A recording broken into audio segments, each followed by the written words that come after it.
Buenos días, estamos estudiando Primera de Pedro, vamos por el capítulo 4 y ayer estuvimos comentando esta frase que encontramos en el versículo 7 que dice: mas el fin de todas las cosas se acerca.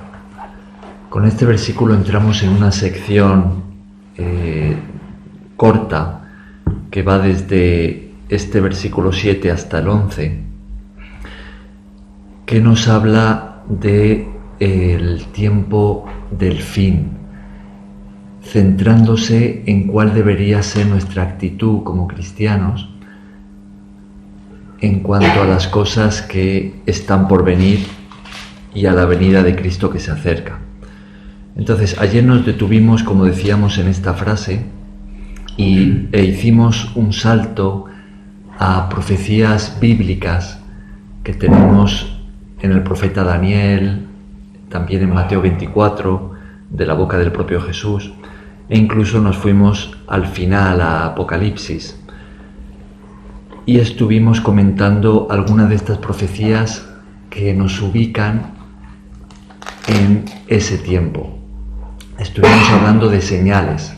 ¿Qué señales han sido dadas por Dios y están registradas en la Biblia acerca de la venida de Jesús y todo lo relativo a ese tiempo final? Entonces ayer estuvimos comentando todo eso. Bien, hoy vamos a seguir con este tema que es muy extenso en la Biblia y también muy importante, y vamos a hablar nuevamente de la venida de Jesús. Vamos a hablar hoy de cómo va a ser, de cuándo va a ser, aunque no podemos dar fechas, y un poquito también de lo que va a pasar justo antes de que Jesús regrese. Bien, entonces leemos una vez más el versículo 7 de primera de Pedro 4, y entonces vamos a hacer un salto nuevamente a Mateo 24. Bien, el versículo 7 de primera de Pedro 4 lo leo yo. Dice de la siguiente manera: mas el fin de todas las cosas se acerca. Sed pues sobrios y velad en oración. Bien, entonces, como decía, continuamos con esta afirmación que hace el apóstol Pedro de que el fin de todas las cosas se acerca. Y ayer, observando de cerca estas señales que estaba mencionando, veíamos qué cerca estamos hoy en nuestros tiempos, como dice aquí, del fin de todas las cosas.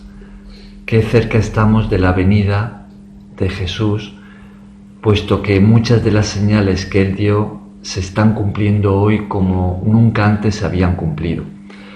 Bien, pero como decía, vamos a hacer un salto al primer libro del Nuevo Testamento. Vamos nuevamente a las palabras de Jesús que encontramos en el capítulo 24 de Mateo.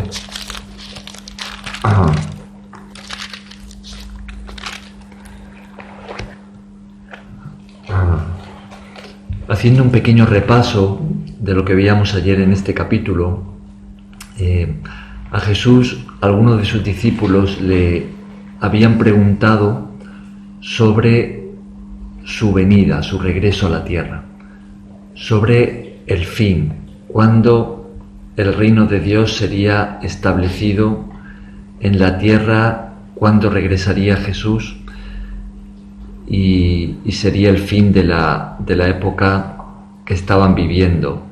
Eso lo tenemos en el versículo 3, cuando le preguntan ¿qué señal habrá de tu venida y del fin del siglo?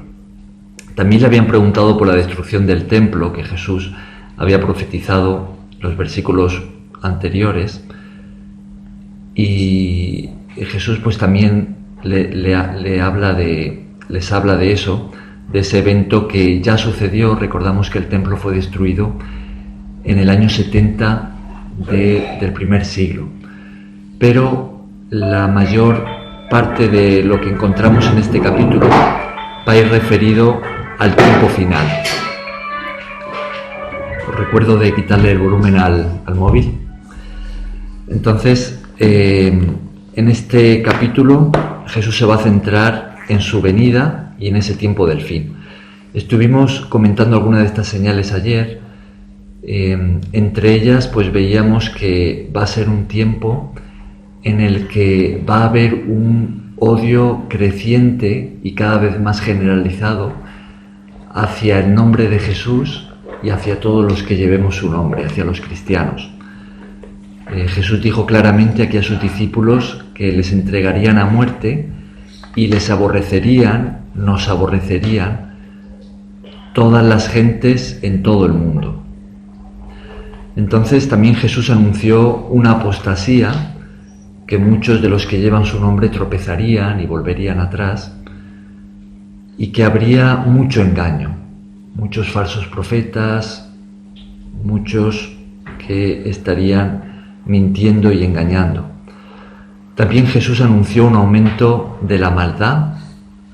En el versículo 12 dice que por haberse multiplicado la maldad, el amor de muchos se enfriaría.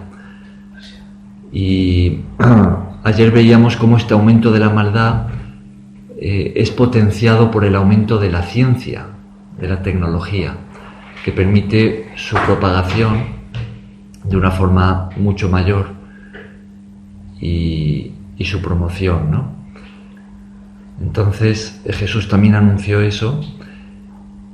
Y por último veíamos ayer que él dijo que el Evangelio sería predicado en todo el mundo, para testimonio a todos los países, a todas las naciones. Y entonces vendría el fin. Así es como Jesús lo puso. Hay una ilustración importante a tener en cuenta aquí, que Jesús menciona también, que son los dolores de parto. Jesús, dando señales sobre el tiempo del fin, él utiliza esta ilustración, que es como la mujer que va a dar a luz. Entonces, todos sabemos que los dolores de parto, las contracciones, son dolores que tiene la mujer encinta, que van en aumento y que cada vez son más intensos y también más largos, ¿no? Y los periodos de paz entre contracción y contracción, los periodos de alivio, pues son cada vez más cortos, y así va en aumento y va subiendo en intensidad hasta que finalmente se vuelve, podríamos decir, insoportable, y entonces nace el bebé, ¿no? Y esta es la ilustración que utiliza Jesús y que también va a usar el apóstol Pablo para referirse a este tiempo final. Es que la tierra se va a poner de parto y va a culminar en la resurrección de los muertos. Es decir, los muertos, los que han muerto en Cristo, van a volver a la vida, van a resucitar, y esto Jesús habla de este evento como de un parto. La tierra se pone de parto y las contracciones sería esa angustia que va a venir sobre todo el mundo, que va a subir en intensidad y que va a ser cada vez mayor, periodos más largos de angustia, hasta que sea prácticamente insoportable. Y entonces es cuando regresa Jesús y resucitan los que han muerto en él. Esta es la imagen que tenemos aquí. Entonces, estas señales que Jesús da, y hay algunas que no mencionamos ayer, de las que habla al principio de este capítulo, como por ejemplo de guerras, de catástrofes naturales, como terremotos y otros.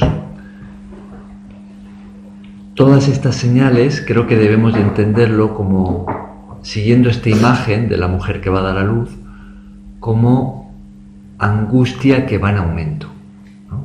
Sabemos que siempre ha habido terremotos, siempre ha habido catástrofes naturales, siempre han habido guerras, siempre ha habido engaño, pero en la medida en la que nos aproximamos a la venida de Jesús, podemos esperar que todo vaya en aumento, como vemos que está pasando, ¿no? Todo va en aumento, como también habíamos leído ayer en el profeta Daniel, que la ciencia aumentaría, ¿no? Y reflexionábamos sobre este hecho, cómo en los últimos años ha aumentado de una forma vertiginosa, ¿no? Como no se había dado anteriormente. Entonces todo va a ir en aumento hasta que se vuelva insoportable y entonces regresa Jesús, ¿no? Creo que esta es la ilustración que podemos ver aquí. Ahora, cuando decimos que todo va en aumento, también hablamos de la persecución contra los cristianos, ¿no? Fijaos que en el versículo 9, estamos en Mateo 24, esto lo habíamos comentado ayer también, dice: entonces os entregarán a tribulación y os matarán. Os entregarán a tribulación, ¿no?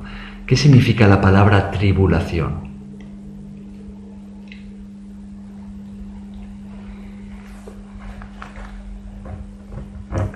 ¿A qué hace referencia? A tristeza, a sufrimiento. Exactamente, a sufrimiento, ¿no? Angustia, dolor, tristeza, ¿no? En este caso está hablando de persecución, ¿no? Dice: os entregarán a tribulación y os matarán, y seréis aborrecidos de todas las gentes por causa de mi nombre. Ahora, fijaos cómo lo pone en el versículo 21. Un poquito más adelante Jesús sigue dando señales y fijaos la expresión que aparece en el versículo 21. ¿Quieres tú, Mario, leerla? Dice: porque habrá entonces tan gran tribulación que no ha habido igual desde el principio del mundo hasta ahora, ni la habrá. Ajá, porque habrá entonces gran tribulación, ¿no? Y Jesús añade que no la ha habido nunca de una forma tan grande, ¿no? Tan intensa, tan fuerte, ni la habrá después. Podríamos decir que esta gran tribulación de la que habla Jesús, siguiendo esta ilustración de la mujer que va a dar a luz, sería ese momento insoportable, donde ya las contracciones han llegado a su más alto grado y la mujer tiene la impresión de que se está partiendo en dos, de que no puede más.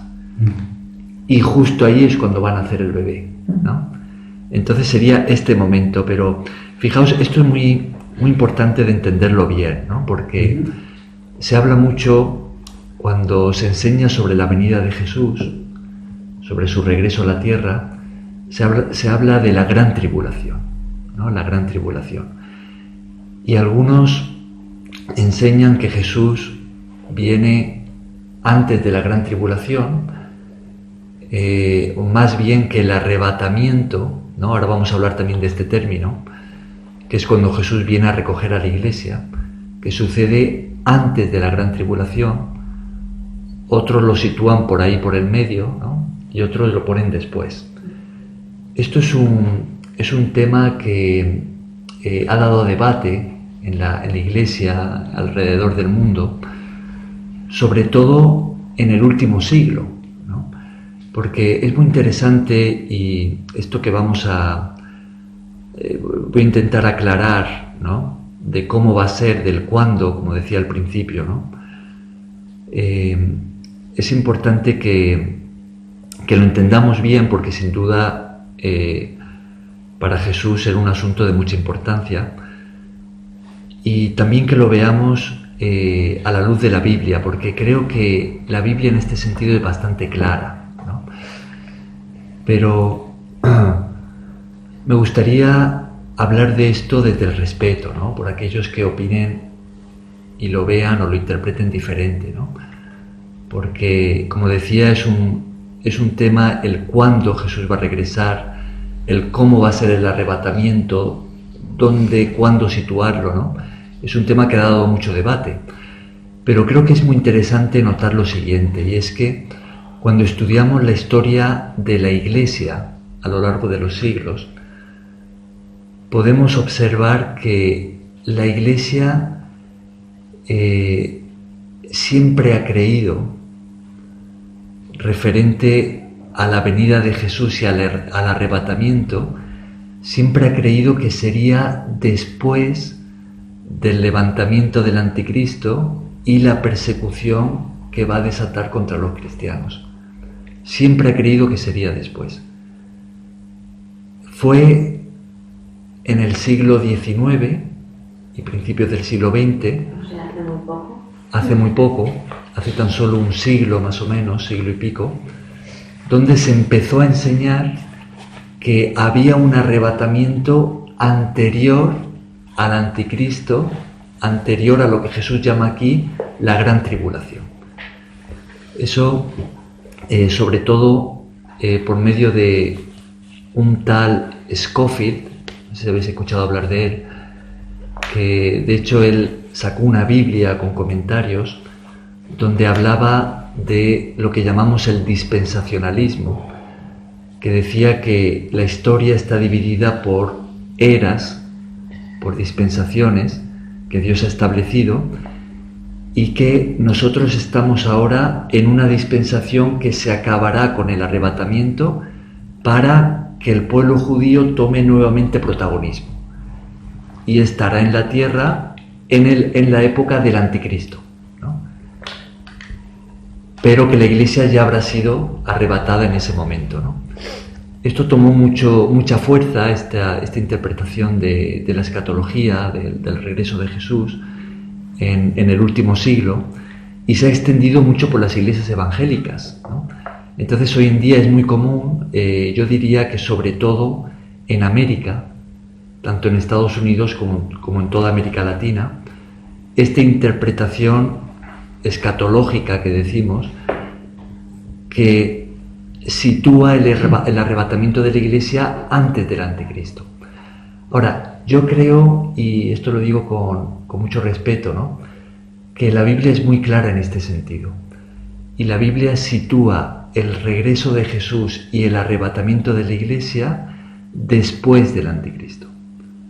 O sea, primero se levanta el anticristo, se desata una persecución a muerte contra la iglesia, y entonces, en el momento insoportable, en la gran tribulación de la que habla Jesús, es que Él regresa para llevarse a la iglesia. Ya han habido para ese entonces muchos mártires, ¿no? Muchos han muerto y ha quedado un pequeño remanente esperando a Jesús. Y Él viene y lo arrebata y resucitan a aquellos que han muerto en Él, ¿no? Pero vamos a verlo aquí en la Escritura, ¿no?, que es lo que nos interesa. Lo primero de todo que deberíamos de aclarar, quizá que os preguntaba al principio, ¿no?, es ¿qué es esto de la gran tribulación?, ¿no? Porque fijaos que yo creo que a veces hay confusión en este sentido, porque cuando vamos a Apocalipsis vemos grandes desastres que vienen sobre la tierra, ¿no? Y vemos que van a suceder pues tragedias sin precedentes, ¿no?, sin precedentes. Entre ellas pues tenemos lo que conocemos como las trompetas y luego como las copas de la ira, ¿no? Y vemos que van a haber pues muchísimos muertos y plagas de todo tipo, ¿no? Nos recuerda a las plagas de Moisés, no sé si os acordáis, cuando va a rescatar Dios a su pueblo de la esclavitud de Egipto, pero vemos que va a ser algo a nivel mundial como decía, como nunca antes ha pasado, ¿no? Creo que a veces se enseña de forma errada que la gran tribulación son todas esas plagas que menciona Apocalipsis, que todo eso es la gran tribulación, ¿no? Y ahí pues metemos todas las copas de la ira, ¿no? Creo que esto es equivocado porque creo que la gran tribulación, tal como se habla de ella, debe entenderse como la gran tribulación que va a sufrir la iglesia. No el mundo, sino la iglesia. Ahora, el mundo también va a sufrir mucha angustia, ¿no?, como nunca antes la ha habido, ¿no? Pero el juicio de Dios sobre el mundo impío, pecador, que no se ha arrepentido, es algo distinto de la gran tribulación. Creo que es así como lo tenemos explicado en la Biblia. El juicio de Dios podemos verlo en su máximo grado, ¿no?, en su extremo, en las copas de la ira, de las que habla Apocalipsis, ¿no? Pero la gran tribulación,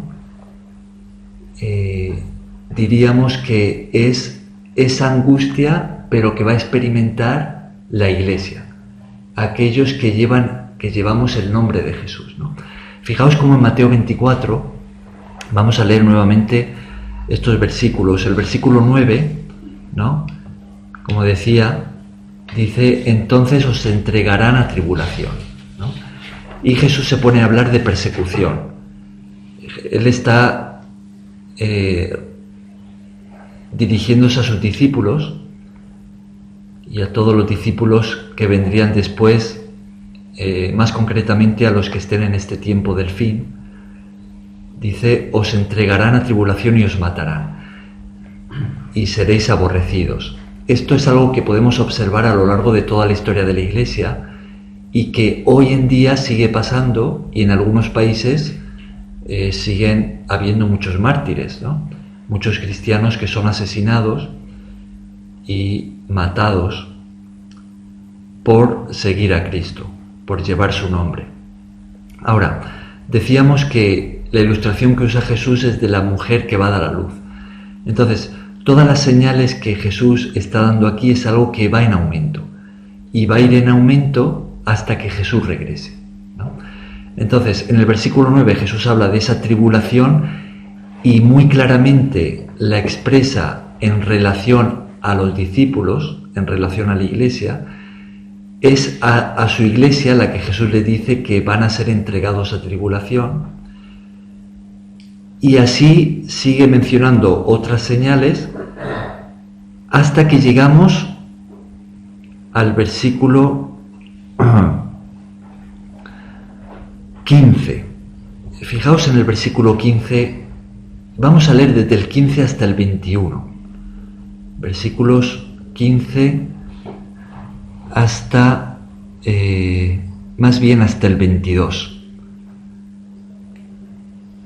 Mario, ¿quieres leerlo tú en voz alta y fuerte? Versículos 15 al 22. Dice: por tanto, cuando veáis en el lugar santo asentada la abominación desoladora de la que habló el profeta Daniel, el que lee entienda, los que estén en Judea huyan a los montes, el que esté en la azotea no descienda para tomar algo de su casa, y el que esté en el campo no vuelva atrás para tomar su capa. Pero hay de las que estén embarazadas y de las que estén amamantando en aquellos días. Orad, pues, para que vuestra vida no sea en invierno ni en sábado, porque habrá entonces tan gran tribulación que no la ha habido igual desde el principio del mundo hasta ahora, ni la habrá. Y si aquellos días no se acortasen, nadie sería salvo, pero se acortarán por causa de los escogidos. Vale, hasta ahí. Muy bien.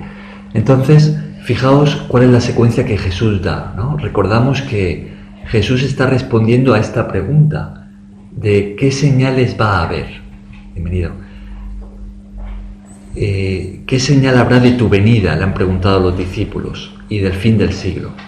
Entonces la secuencia que él da son señales, ¿no?, que él está dando, y que todo está enmarcado en esta ilustración de la mujer que va a dar a luz, ¿no? Y entonces llegamos a un punto clave en el versículo 15, estamos en Mateo 24, en el que habla de la abominación desoladora en el lugar santo, y hace una referencia al profeta Daniel, ¿no? Dice: cuando veáis en el lugar santo la abominación desoladora. Y entonces, cuando menciona este punto clave, habla de huida, ¿no? La instrucción de Jesús a sus discípulos es de huir, ¿no?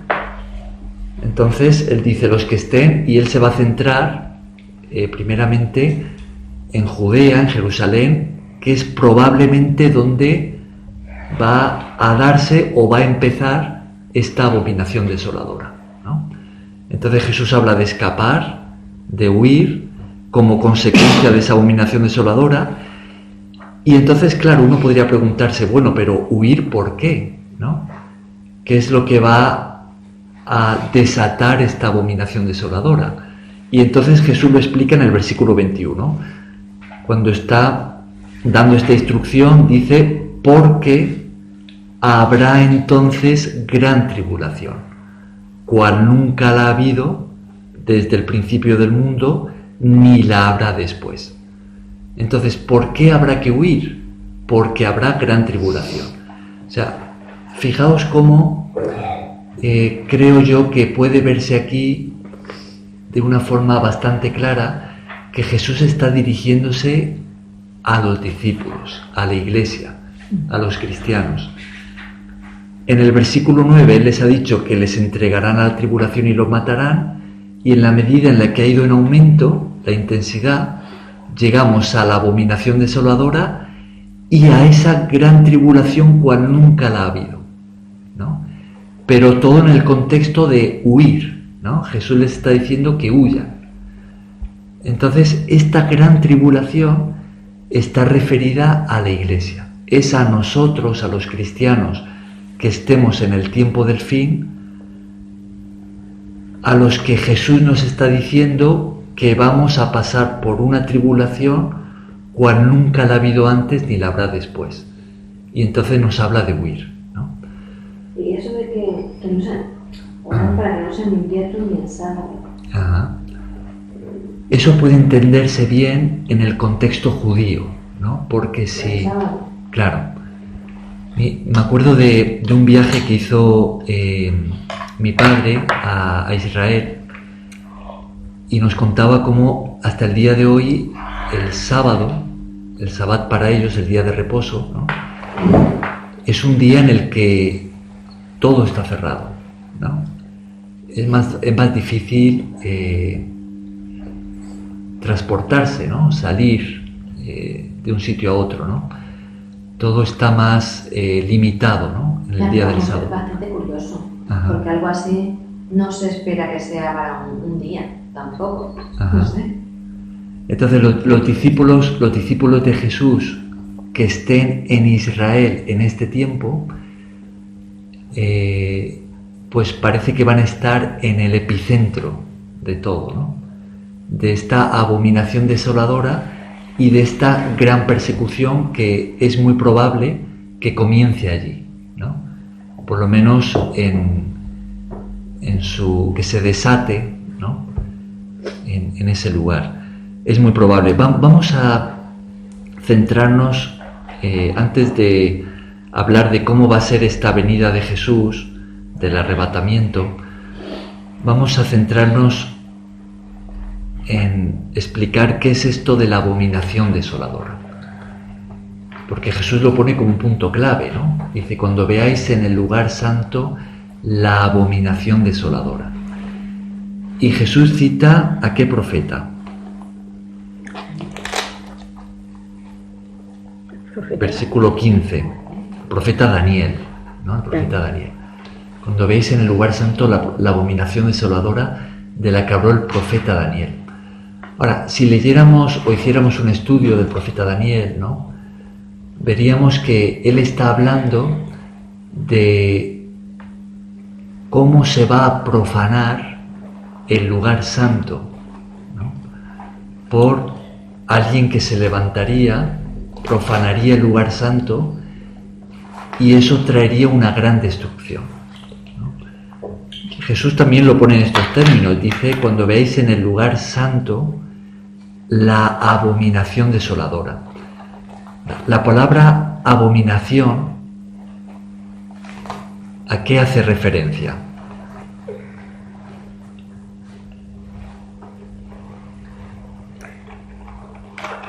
Es algo detestable para Dios, ¿no?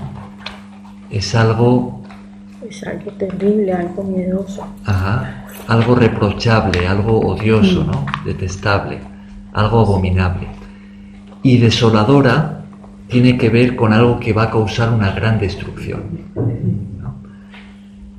Entonces la abominación desoladora en el lugar santo es algo detestable para Dios que va a suceder en el lugar santo y que va a desencadenar una gran destrucción. Desoladora es que causa desolación. Claro, exactamente, ¿no? Ahora, ¿qué es ese lugar santo? ¿no?, donde va a suceder esta abominación desoladora. Para el profeta Daniel, este acontecimiento podríamos decir que es algo que ya se cumplió y es algo que se cumplirá en el tiempo del fin. Es algo como una profecía de múltiple cumplimiento. Se cumplió para el pueblo judío antes de que Jesús naciera, en la época en la que el imperio griego, que se había dividido en 4 tras la muerte de Alejandro Magno,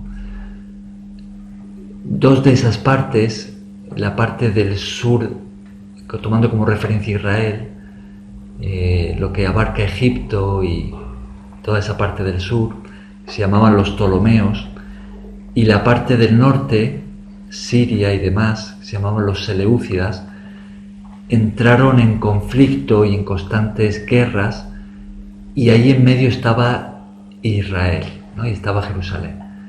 Entonces, Jerusalén, Israel, estuvo mucho tiempo sometida por los Ptolomeos, por la parte del sur, y luego fue sometida por la parte del norte, ¿no? Y también gozó de un tiempo de independencia hasta que llegaron los romanos, ¿no?, que nuevamente la sometieron, y ahí nacería Jesús, ¿no?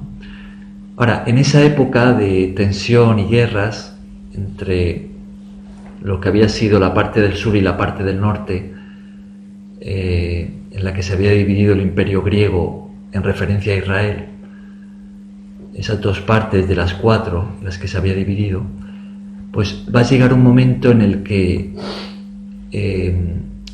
uno de estos gobernantes va a entrar a Jerusalén y va a profanar el templo sacrificando una cerda en ese templo y levantando un monumento al dios Zeus.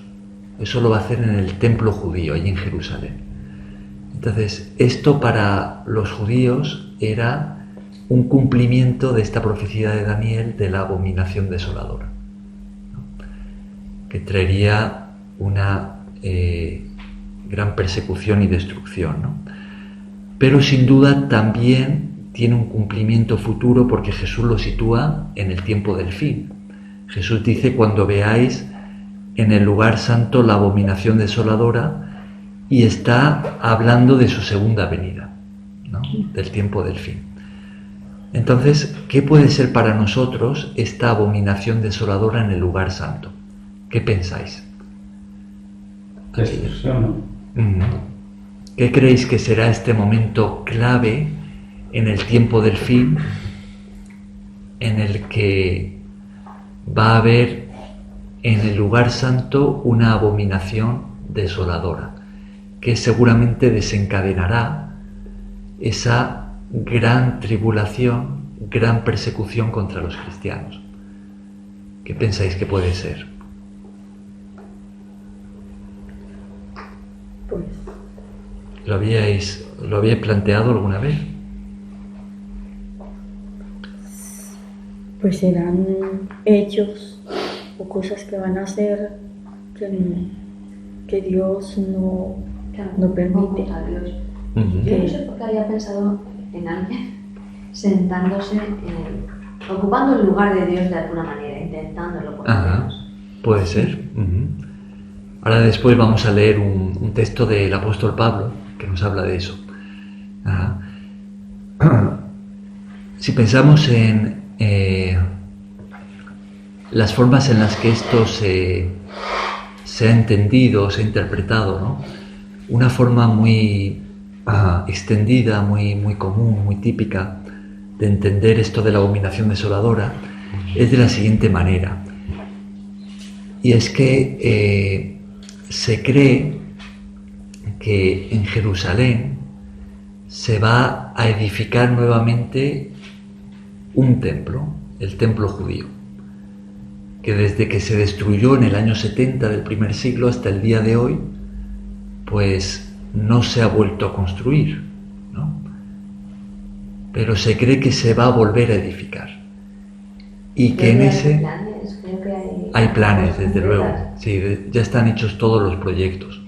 El problema que tienen los judíos ahora mismo para edificarlo es que el lugar donde supuestamente estuvo el templo de Salomón y después el templo de Herodes, ¿no?, es pues un sitio que para los judíos es sagrado y es donde deberían de edificar el templo, pero que también es sagrado para los musulmanes.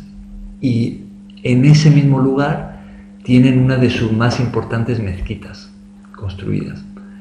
Entonces, para edificar allí el templo habría que destruir la mezquita, ¿no? Entonces, claro, eso ahora mismo es un problema, ¿no? Es quizá pues uno de los frenos a la edificación del templo en ese lugar, ¿no? Que supuestamente... ¿Saben concretamente qué es lo que ellos tienen allí? Una mezquita. Ya, pero Es uno de los lugares más sagrados para los musulmanes. tiene pinta de ser una mezquita no muy normal, quiero decir. Claro. Muy importante, ¿no? Sí, si no recuerdo mal, es como el tercer punto más sagrado dentro del Islam. Ajá.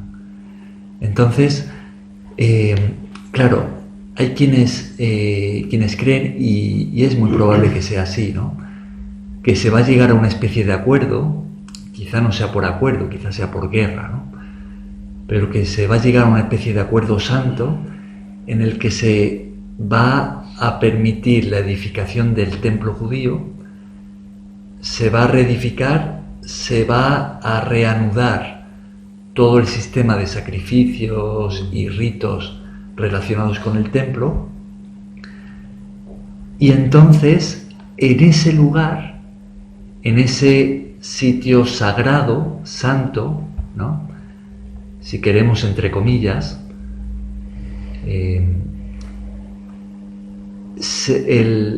el que llamamos el anticristo, este gobernante del tiempo del fin, va a sentarse en ese templo y proclamarse Dios.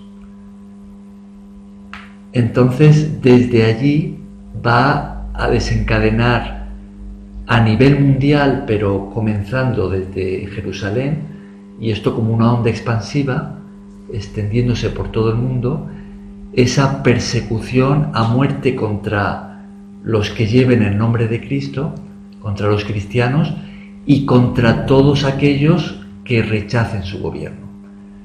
Claro, él ya tendrá el apoyo mundial y el poder para hacerlo, ¿no?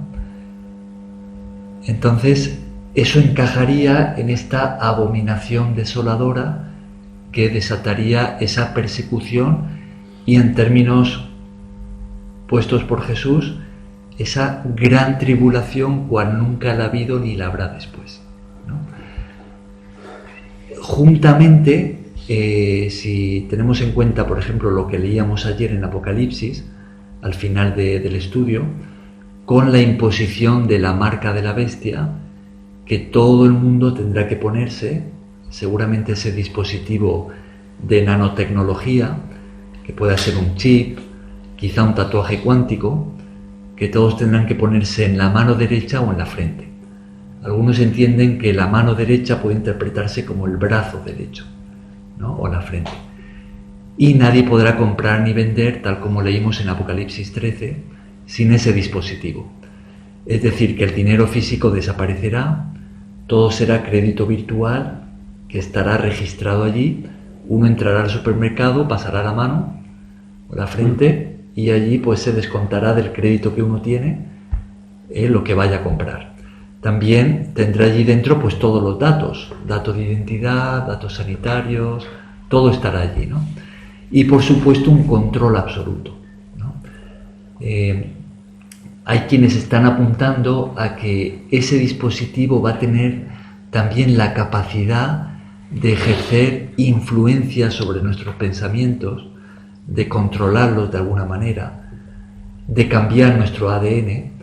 Puede sonarnos a ciencia ficción, pero si investigáramos un poquito más sobre... La inteligencia artificial da mucho, es sí, muy tremenda. Es sorprendente lo que ya se ha conseguido en cuanto a poner pensamientos dentro de una persona y dirigirlos, lo que ya se ha conseguido en ese terreno, ¿no? Y algo muy fuerte tiene que ser, porque recordábamos ayer que la advertencia que tenemos en Apocalipsis de parte de Dios es que cualquiera que se ponga esa marca, ese dispositivo, será condenado al infierno. Esa es la advertencia que tenemos en Apocalipsis capítulo 14 de parte de Dios. Entonces, alguna capacidad tiene que tener eso para quizá trastocar nuestro ADN o modificar nuestra creencia, nuestros pensamientos, hasta el punto de perder nuestra fe en Cristo, nuestra fe en Dios, y llevarnos a adorar al anticristo y a quien lo representa, ¿no? Entonces, hablando de la abominación desoladora, esta sería una posible forma de entenderlo, una posible interpretación. Pero hay otras formas, otras interpretaciones. Por ejemplo, recientemente se ha estado hablando de la interpretación de ver esto del lugar santo no como un templo de piedra que se va a construir en lo que para los judíos es el lugar santo allí en Jerusalén, sino a la luz del Nuevo Testamento y de las interpretaciones que Jesús dio, por ejemplo, del templo, porque si os acordáis, Jesús llegó a hacer esta afirmación y la hizo en el propio templo de Jerusalén. Él dijo: destruid este templo y en 3 días lo levantaré. ¿Os acordáis de esa frase de Jesús? Y él dijo esta frase en el propio templo: destruid este templo y en 3 días lo levantaré. Claro, los judíos y los dirigentes ahí presentes se extrañaron mucho y dijeron: si esto se ha tardado tantos años en construir, ¿cómo tú lo vas a levantar en 3 días? Pero los discípulos aclaran que Jesús estaba refiriéndose ¿a qué templo? Al de su cuerpo. Al templo de su cuerpo. Y cuando Jesús resucita el 3er día, los discípulos se acordaron de que Jesús lo había profetizado: destruid este templo, hablando de su cuerpo, y en 3 días lo levantaré. Y el apóstol Pablo también habla de nuestro cuerpo y de la iglesia como el templo de Dios en la tierra, ¿no? Entonces, siguiendo ese pensamiento, esa línea de interpretación, podríamos entender esto de la abominación desoladora no como un templo físico que se va a levantar, sino como nuestro cuerpo, como algo que va a profanar nuestro cuerpo, como un lugar santo para Dios, que va a traer destrucción, que va a ser algo abominable para Dios y que va a traer una gran destrucción y seguramente desencadenar una persecución, ¿no? Quizá alguna sustancia que nos vayan a introducir dentro del cuerpo, quizá la propia marca de la bestia sea esa abominación desoladora que va a profanar nuestro cuerpo como templo de Dios, de aquellos que se lo pongan, por supuesto, ¿no? Porque la instrucción de Dios para nosotros es de escapar, ¿no? De no ponernos eso.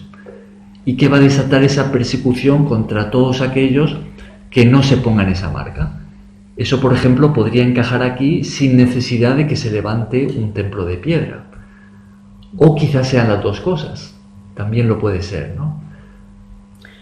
A ver, en estos momentos ya está empezando que sucede por ejemplo las enseñanzas a los niños y lo que pasa es que las gentes los padres y en fin no dicen nada por un temor a que los van a llevar a la justicia y en fin. Entonces, pues eso será también lo que sucede. No es un templo hecho de piedras, porque Jesús dijo que en 3 días lo iba a reconstruir su templo, y ellos pues que no entendían, y lo que va a pasar ahora, y lo que va cada vez más la gente se volverá más insensible, y entonces habrá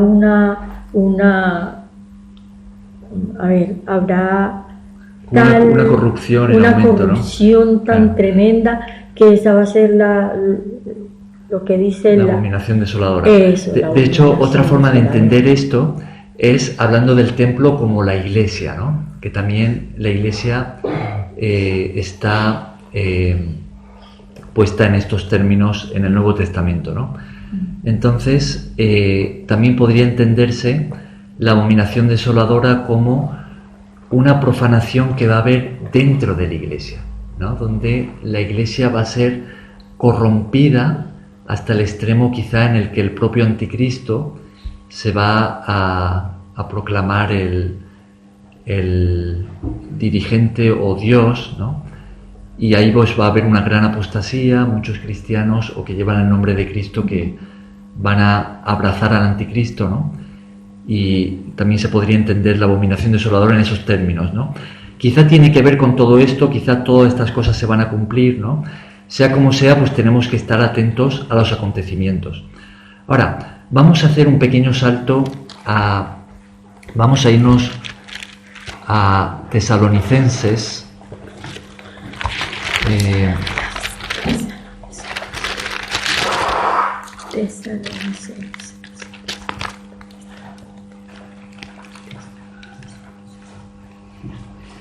Vamos a ir a la segunda carta del apóstol Pablo a los tesalonicenses.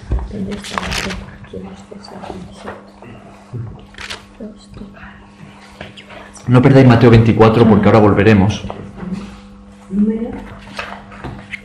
La segunda carta a los tesalonicenses se encuentra después de Timoteo, antes de Timoteo. Vamos a ir al capítulo 2.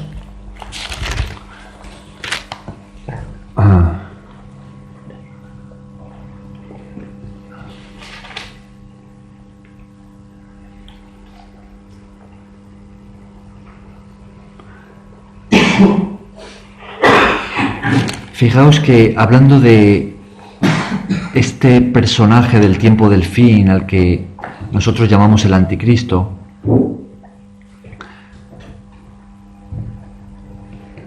en relación a esto del templo, de que se va a proclamar Dios, ¿no? Fijaos cómo lo dice aquí. Vamos a leer el versículo 3 y 4. 3 y 4. Cari, ¿quieres leerlo tú? A ver, el número... No. Segunda de Tesalonicenses, capítulo 3, versículos 3 y 4. En voz alta y fuerte. Sí, capítulo 3. Versículos 3 y 4 de Segunda de Tesalonicenses. Perdón, capítulo 3, no, capítulo 2. Perdón. Capítulo 2. El versículo entonces. Versículos 3 y 4. Nadie os engañe de ninguna manera, pues no vendrá sin que antes venga la apostasía y se manifieste el hombre de pecado, el hijo de perdición. Este malvado se opone y se levanta contra todo lo que se llama Dios o es objeto de culto. Llega incluso a sentarse en el templo de Dios como Dios y se hace pasar por Dios. Ajá.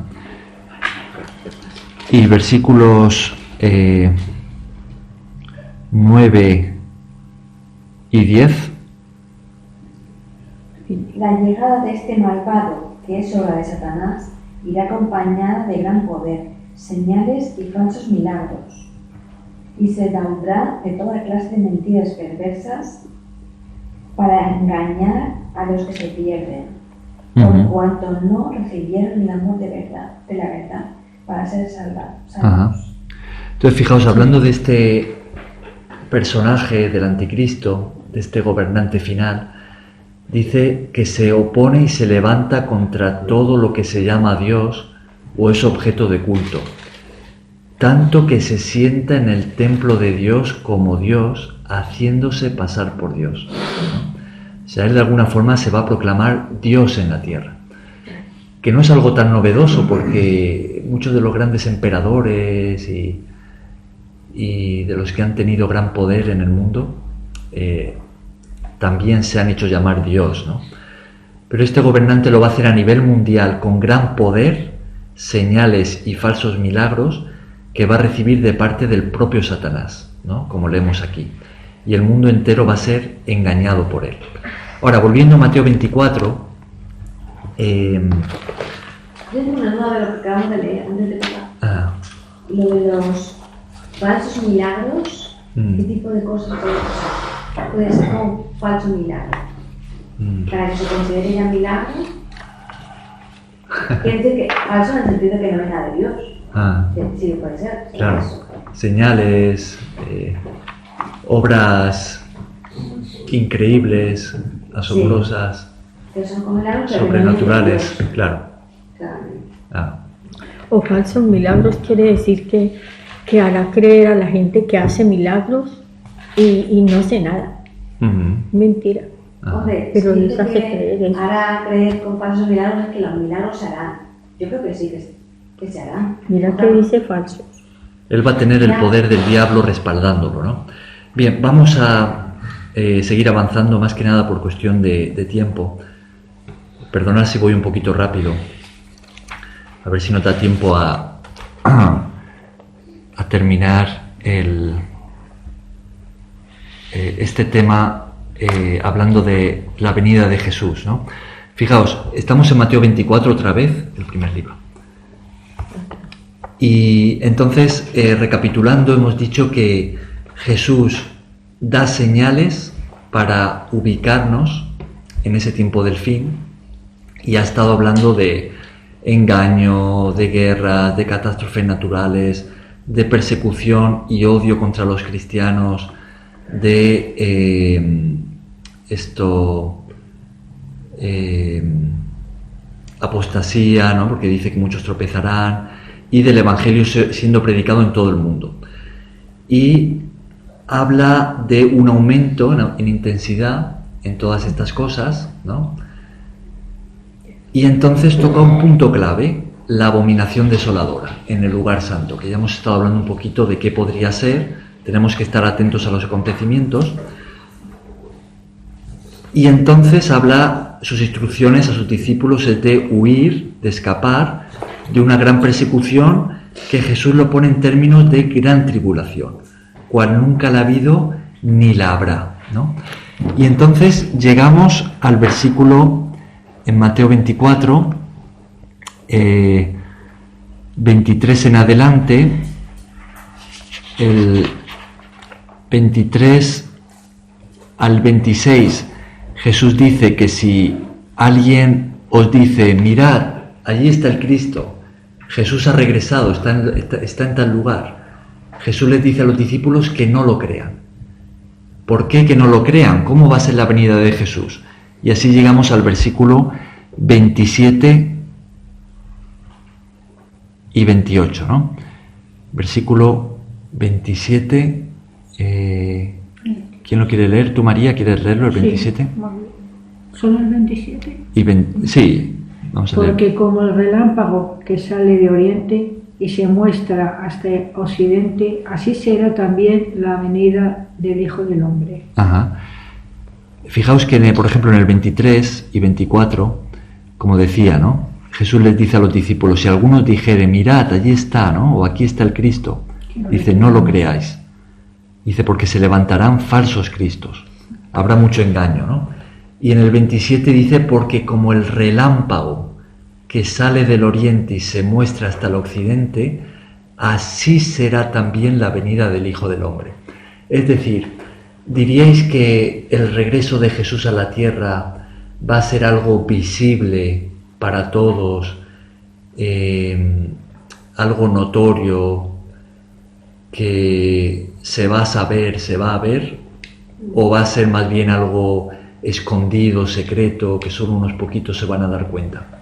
Yo pienso que, aunque ocurra, yo pienso que los que vamos a percibirlo vamos a ser los que sí creemos en él, ¿no? porque es como todo lo que está pasando, todo lo que tú estás diciendo, todos los escritos ya sabemos los desastres que está pasando, pero no es nada con lo que va a pasar. Yo pienso que, aunque lo vea, la parte del que no sea de verdad en Cristo, no lo va a creer, ¿no? Como pone aquí. Yo pienso que solamente estaremos nosotros preparados para eso, cristiano. Sí, pero el regreso de Jesús a la tierra será algo visible. Por supuesto. Parece que sí, ¿no? Hombre, claro. Aquí dice que no creáis a lo que os digan, está allí o está allá. No. Dice porque va a ser como el relámpago. Como un terremoto, que se sale pone del la luz, oriente.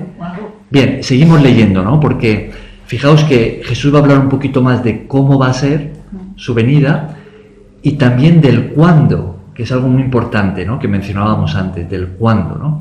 Fijaos, leemos versículos 29 al 31. Mario, ¿quieres leerlos en voz alta? Del verso 29. Sí, versículos 29 al 31. Venid. Inmediatamente después de la tribulación de aquellos días, el sol se oscurecerá, la luna no dará su resplandor, las estrellas caerán del cielo y las potencias de los cielos serán conmovidas. Entonces aparecerá la señal del Hijo del Hombre en el cielo, todas las tribus de la tierra se lamentarán y verán al Hijo del Hombre venir sobre las nubes, con poder y gran gloria. Enviará sus ángeles con resonante trompeta y juntarán a sus escogidos de los cuatro vientos, desde un extremo del cielo hasta el otro. Vale, hasta ahí. Fijaos, Jesús está describiendo ese momento glorioso de su regreso a la tierra, ¿no? Entonces, ¿cuándo lo sitúa, según el versículo 29? ¿Cuándo? Después de la tribulación. ¿Cuándo? Después de la Fijaos que Jesús ha estado hablando de tribulación en todo el capítulo. Sí. Hemos visto que en el 9 Él le decía a los discípulos que os entregarán a la tribulación, os matarán, seréis odiados. En el versículo 21 vemos que esa tribulación llega a su extremo, a su más alto grado, hasta el punto de Jesús decir que ya en ese momento final va a ser prácticamente insoportable, que va a haber una tribulación como nunca la ha habido antes. Y entonces en el 29 Jesús dice, inmediatamente después de la gran tribulación, y empieza a describir su venida. Dice que va a pasar algo muy fuerte en el cielo, ¿no? Todo se va a mover, se va a conmover, ¿no? Y en el 30 dice, aparecerá la señal del Hijo del Hombre y verán al Hijo del Hombre viniendo sobre las nubes del cielo con poder y gran gloria. ¿Y cómo va a ser? ¿Qué es lo que hace cuando Jesús viene? O sea, Jesús viene, ya hemos visto que va a ser algo visible para todos, viene con un gran estruendo, con poder, con gran gloria. ¿Y qué es lo que hace? Versículo 31. Enviará a sus ángeles. Envía a sus ángeles. ¿Para qué? ¿Qué hacen sus ángeles? Para juntar a los escogidos. Para juntar a sus escogidos, de los cuatro vientos, ¿no? Es decir, Jesús viene con mucho ruido, dice envía a sus ángeles con gran voz de trompeta. Ruido visible, ¿no? Algo notorio para todos, y entonces envía a sus ángeles a juntar a los suyos, a juntar a los que hayan quedado. Ahora, fijaos, vamos a hacer nuevamente un salto a Primera de Tesalonicenses ahora. Vamos a ver el paralelismo entre este acontecimiento que está narrando Jesús y el mismo acontecimiento que explica el apóstol Pablo. Estamos nuevamente en la carta del apóstol Pablo, ahora no en segunda, sino en primera de Tesalonicenses. Ah, sí, queda ahí.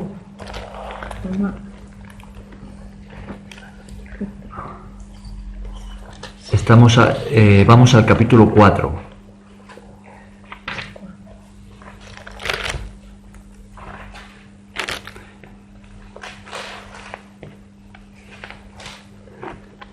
fijaos, vamos a leer del capítulo 4.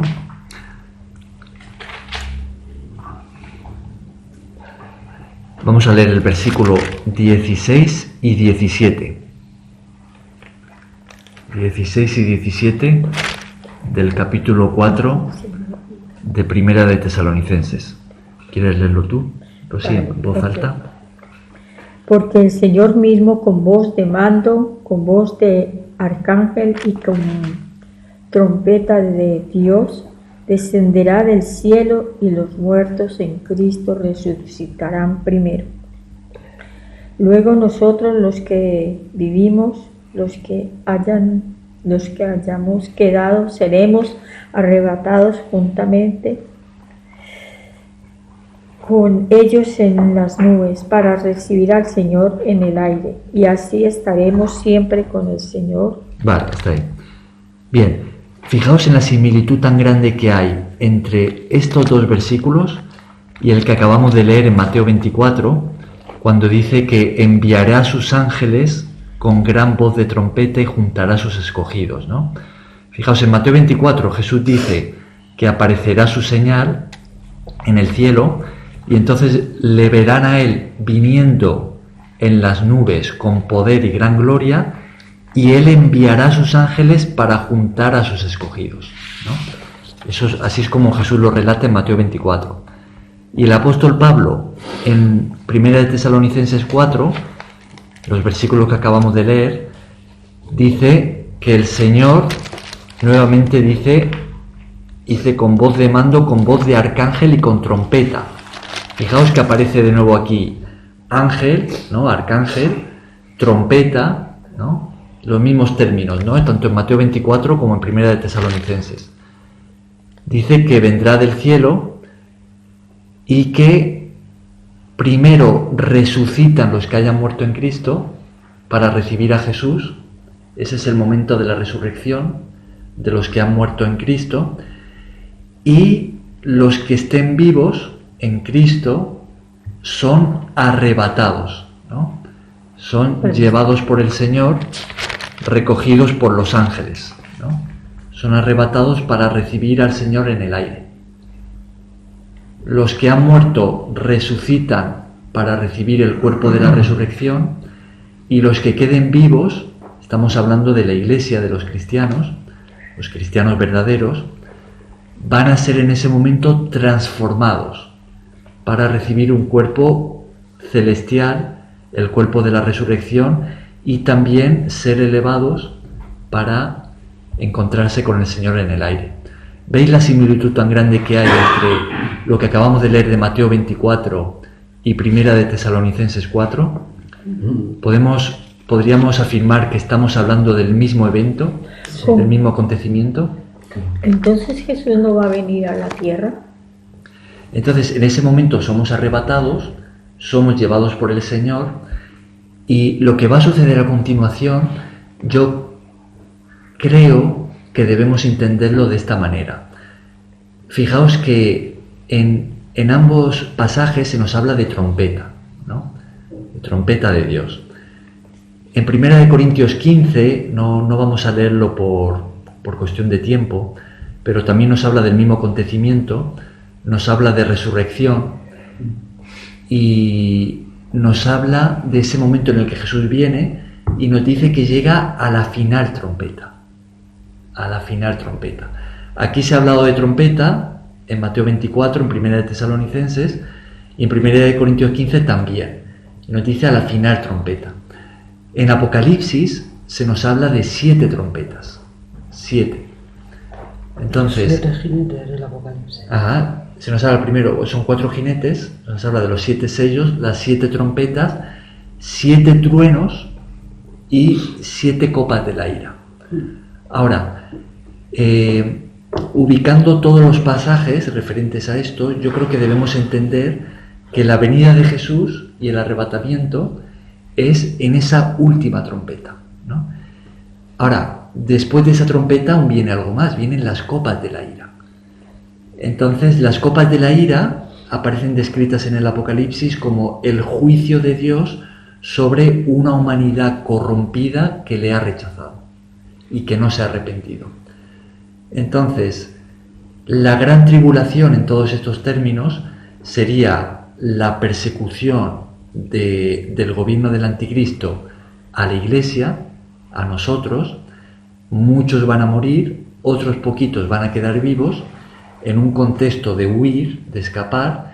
Entonces Jesús regresa, arrebata su Iglesia, resucita a los que hayan muerto, nos lleva con él y entonces Dios derrama su ira sobre la tierra. Para el El que juicio queda, ¿no? final, Claro. ¿no? Ya, Será el juicio el final. juicio final es otro evento más Ah, futuro sí. todavía. Vamos, Sí. Lo que queda. Y entonces, después de derramar ese juicio sobre ya una humanidad corrompida en la que ya no está aquí la Iglesia, es que ya cuando Dios ha barrido con todo, Jesús establece juntamente con nosotros el reino visible de Dios aquí en la tierra, donde ya no habrá guerra ni pecado, porque Satanás será atado. Y bueno, ya entramos ahí en el milenio y en lo que aún queda por explicar de Apocalipsis. Pero aquí hay una cosa que dice, Mm. que el sol se oscurecerá, que la luna no dará su luz y que caerán las estrellas. Una Ajá. catástrofe terrible, Claro. porque las estrellas son cosas de rocas. Sí. Claro, cuando habla de que caerán las estrellas, no está hablando de De las lo que hoy en día estrellas, llamamos literalmente. estrellas. De la que está No. en el cielo, ¿no? Está hablando de algo que va a suceder en el cielo, donde todo va a ser de alguna forma removido y que se va a notar, ¿no? Como que Jesús viene de una forma Ah, sí. poderosa y Ya. un gran estruendo, y todo en el cielo se va a conmover, ¿no? Por el regreso de Jesús. Claro. Ahora, para terminar, ¿no? Nos hemos alargado un poquito, pero no quería cortarlo antes porque creo que es un tema muy importante y que también es necesario el verlo de una forma clara, ¿no? Los acontecimientos. Ya para terminar, me gustaría regresar a esta interpretación que he mencionado antes, y de nuevo lo digo desde el respeto para los que opinan de forma diferente, ¿no? Esta interpretación de que antes de que suceda todo esto, de que se levante el anticristo, de que venga la persecución, hay quienes han estado enseñando, como decía, principalmente en el último siglo, de que hay primeramente un arrebatamiento secreto, le llaman el rapto secreto, que sucede antes de que las cosas se pongan feas, ¿no? Para la Iglesia, ¿no? Entonces dicen que la Iglesia es arrebatada, somos llevados de aquí de repente de una forma secreta, y entonces ya se va a levantar el anticristo y todo lo gordo sucede, y después ya viene Jesús, ¿no? Con nosotros. Ahora, creo que en lo que hemos leído hoy puede verse que eso no va a ser de esa manera. Lo que dice Jesús es que va a ser algo visible, ruidoso, y que va a ser inmediatamente después de la gran tribulación. Fijaos que en el propio Primera de Tesalonicenses, y vamos a terminar con esto.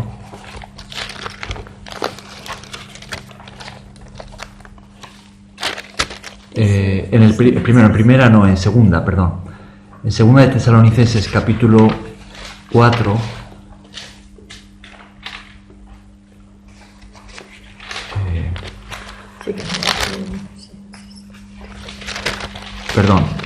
a ver, que me ubique. Estamos en segunda de Tesalonicenses capítulo 2.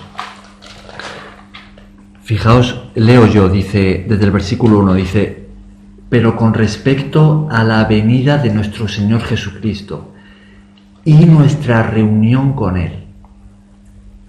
Fijaos, ¿cuándo nos vamos a reunir con Jesús?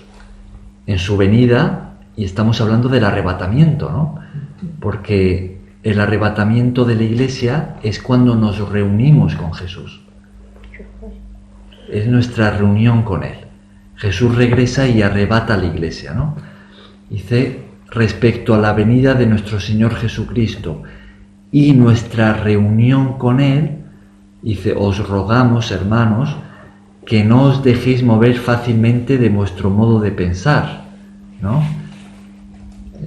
Bueno, sigue leyendo y llegamos al versículo 3, dice, nadie os engañe en ninguna manera, porque no vendrá sin que antes venga la apostasía y se manifieste el hombre de pecado, el hijo de perdición, el cual se opone y se levanta contra todo lo que se llama Dios o es objeto de culto, tanto que se sienta en el templo de Dios como Dios, haciéndose pasar por Dios. Y un poco más adelante pues dice que es ese inicuo que va a venir con el poder de Satanás, con grandes señales y prodigios, pero que Dios destruirá cuando regrese, ¿no? Entonces, fijaos, el apóstol Pablo dice que no nos vamos a reunir con el Señor, porque dice que su venida y nuestra reunión con Él no será sin que primero haya una gran apostasía y se manifieste este personaje. O sea, este gobernante al que llamamos anticristo tiene que manifestarse antes de que nos reunamos con Jesús. Y Jesús en Mateo 24 ha dicho que, dando los acontecimientos, ha dado señales, ha hablado de una abominación desoladora, de una gran tribulación, y entonces dice que inmediatamente después es su regreso, ¿no? Y habla de él enviando sus ángeles y recogiéndonos. Está describiendo el arrebatamiento, ¿no? Entonces la forma en la que lo tenemos en la Biblia, en la Escritura, es que primero se manifiesta este gobernante, el anticristo, que el arrebatamiento no va a ser previo al anticristo, no es secreto. Jesús dice que es algo visible, con ruido, con trompeta, enviando sus ángeles, y que va a ser después del anticristo y la gran persecución que él va a desatar contra la iglesia. Y entonces viene Jesús y somos arrebatados, y los que hayan muerto en él resucitan también en ese momento. Este es el orden de acontecimientos. Hay quienes han dicho, bueno, entonces ¿por qué Jesús dijo que nadie sabe el día y la hora? Porque Jesús lo apuntó de esa manera en Mateo 24. Él dijo que nadie sabe el día y la hora en el que Él va a regresar. Entonces hay quienes dicen, bueno, si Jesús viene después del anticristo, la Biblia dice que al anticristo se le da 42 meses para actuar, 3 años y medio, entonces sí que se sabría el día y la hora si Jesús viene después del anticristo. Pero en realidad no es así, no se va a saber. Primero de todo porque, ¿cómo podríamos nosotros decir, bueno, aquí empieza esos 3 años y medio, aquí empieza la gran tribulación, o aquí, no sé yo hasta qué punto eso va a ser algo tan claro, de decir, bueno, los 3 años y medio que se le da al anticristo para actuar, empieza en este día. Entonces tenemos que contar 3 años y medio para saber. No creo que sea eso algo así de claro, ¿no? Por otro lado, también cuando Jesús dice que del día y la hora nadie va a saber, podemos entenderlo como que Él está hablando no solamente de su venida, sino de todo lo relacionado con su venida, es decir, incluyendo al anticristo y que Jesús está hablando de que todos esos eventos finales nadie sabe el día ni la hora, incluyendo su venida, ¿no? Entonces, no sabemos el día y la hora en la que va a ser, no podemos poner fechas, pero lo que sí que sabemos es lo que Jesús ha dado, las señales. Tenemos las señales que Jesús ha dado, y Jesús dice que su regreso va a ser después de la tribulación. El apóstol Pablo lo sitúa después de la manifestación del anticristo y esa persecución que va a desatar contra todos los cristianos. Una última objeción que suelen hacer a esto, ¿no?, es que el apóstol Pablo también dice que sabemos que al anticristo hay algo que lo detiene y que no se puede manifestar hasta que sea quitado del medio aquello que lo detiene, y que cuando eso que se ha quitado del medio, entonces se manifestará el anticristo. Y hay quienes han apuntado a que esto se refiere al Espíritu Santo o a la Iglesia. Aquellos que sitúan el arrebatamiento antes, dicen, mira, ahí está hablando el apóstol Pablo del Espíritu Santo, que el Espíritu Santo va a ser quitado de la tierra y la Iglesia en ese arrebatamiento, y entonces se manifiesta el anticristo. Pero explicarlo de esa manera creo que es un gran error, un error teológico. ¿Por qué? ¿Por qué es un error? Primero de todo porque ese texto no dice qué es. No dice que eso que lo detiene, que va a ser quitado del medio, es el Espíritu Santo o es la Iglesia. El texto no lo dice. Entonces todo lo que podemos dar son suposiciones. Ahora, si decimos que eso es la Iglesia o que es el Espíritu Santo, eso trae mucha confusión. ¿Por qué? Primero porque ya hemos visto claramente que Jesús lo sitúa después de la abominación desoladora y de la gran tribulación. Y hemos visto que el apóstol Pablo también lo sitúa después. Dice que nuestro encuentro con Él, la venida del Señor y nuestra reunión con Él será después de la apostasía y de la manifestación del anticristo, del hombre de pecado. Entonces, cuando el apóstol Pablo dice que hay algo que lo está deteniendo, podemos preguntarnos, bueno, ¿eso qué será? Y podemos hacer suposiciones, pero no podemos decir que sea la Iglesia o que sea el Espíritu Santo, porque ya hemos visto que la Iglesia está aquí en la manifestación del anticristo. ¿Qué puede ser entonces? Bueno, pues hay otras interpretaciones que se dan, ¿no? Pero como decía, todos son suposiciones. Una posible interpretación, que quizá para algunos resulta muy extraño, es el arcángel Miguel. ¿Por qué? ¿De dónde sale esta interpretación? Cuando vamos al capítulo 12 de Daniel, nos dice que en ese momento el arcángel Miguel es levantado y que entonces pues nos habla de que va a haber gran angustia en la tierra y que va a suceder la resurrección y bueno, nos sitúa en ese evento final, ¿no? Entonces de alguna forma podríamos entenderlo como el ángel puesto por Dios, protector de la Iglesia, y que cuando Dios lo quite, el anticristo puede manifestarse, ¿no? Es como que hay ese permiso. Pero tampoco podemos afirmar a ciencia cierta que sea eso. Puede ser, hay también otras interpretaciones que se dan. Bien, lo dejamos aquí. Perdonadme porque me he alargado hoy bastante, soy consciente de ello, pero no quería cortar este tema porque creo, como decía, que es un tema muy importante, que debemos estar atentos a las señales y al orden de acontecimientos tal como Jesús lo dio, ¿no? Y como tenemos en la Biblia. Bien, paramos aquí.